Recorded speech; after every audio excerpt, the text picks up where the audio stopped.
Kerala has become the first state to lift restrictions on the lockdown in many parts of the state, including saying that vehicles might be allowed to return on an odd and even basis, and even restaurants, initially it was suggested, might be opened. But the center then wrote a letter to the Kerala government saying that some of these norms violated the lockdown.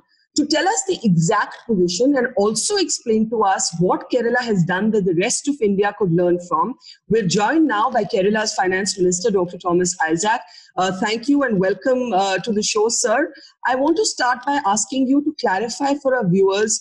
Kerala became the first state to ease the restrictions in the lockdown, and from what we read, barber shops were going to reopen, restaurants were going to reopen, bookstores were going to reopen, and vehicular traffic was going to be allowed back. But now the center is objecting. So where do things stand exactly, sir? No, those are not issues that we are going to quarrel with the center. We have expressed our opinion that states must have more flexibility in determining how quarantine should be implemented. And we have modified the districts, reclassified the districts into different zones. Center has not objected to that. What I understand is that they have objected to restaurants being open. There is some sense in that criticism. And therefore, restaurants will be open, but they will be selling only parcels, okay, take home. In fact, there are about 1,500 community kitchens and people's restaurants open to, even under the height of lockdown, selling parcels, about 5 lakh parcels every day. So you can just phone and book and we'll deliver you home free. That's it. So that is modified. That they can sell only parcels. Regarding barber shops, yes, barber shops will continue to remain closed for one more week. And then bookstores, I don't understand that. People don't sit in bookstores and read. It's not a library. And people would like to buy books. I thought it was a very nice gesture to make. We haven't decided on that. If they insist bookstores to be closed, we'll close the bookstores also. Before I get to the more serious stuff, I do want to ask why the Kerala government thought it important to reopen bookstores. As a lover of books, no. I love it, but people might say this is quite self-indulgent. Is this really the priority? No. See, what do people do in the house, lockdown house? Just watch TV? Well, you get bored after some time, yeah? We encourage people to read books.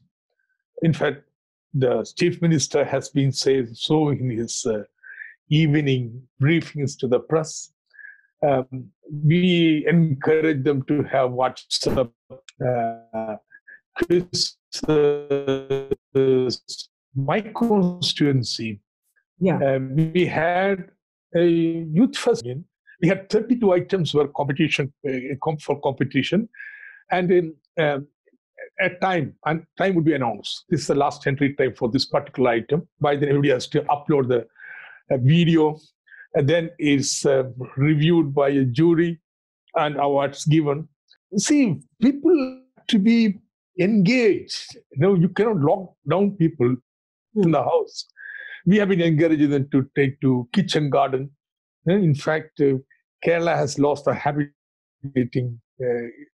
People have doing other jobs. So now we have been making it a point, pushing everybody to cultivate the kitchen garden. So also books come that way, that people must read books. So for me, I thought it was a very simple thing. You go and get the books. But sir, where is the final position now? What all is Kerala opening? And you have obviously modified your order after the center's objections. So where do we stand right now? What all is being opened and what all is remaining shut? You see, we broadly follow center's guideline, except for certain minor things. They have opened jute. We don't have jute, but we have choir. So like that, there are differences. So otherwise, we broadly follow center's guideline. But we are trying to evolve a very clear-cut exit strategy. Now, a major challenge is going to come for us. Once the lockdown is withdrawn, we are expecting something like 5 lakh people from Gulf, Europe, and other states to come because everybody thinks Kerala is safe. Now, that's a big issue. You are going to deal with 5 lakh people flying in. Then we have got about 13% of our population is above the age of 60. And you have got higher incidence of heart ailments, cancer, and all this kind of lifestyle diseases. Yes. So we are going to tell them, okay, those who are coming from outside, they will be quarantined. All these old age peoples and vulnerables, they have to remain strictly indoors. Nobody are out.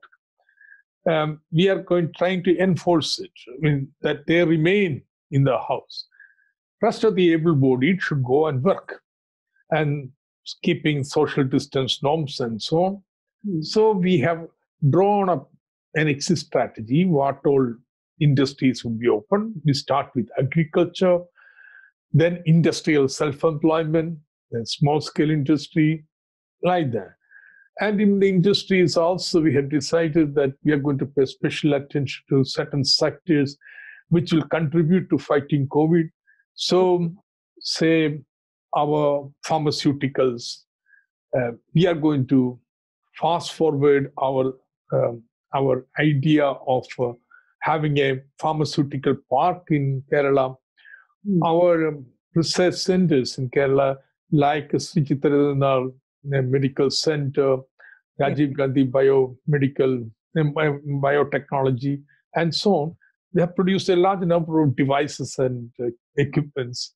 So we would encourage people to take them up so that we can convert this into an opportunity that Kerala will be much stronger in the pharmaceutical industry. So we have drawn up an exit strategy.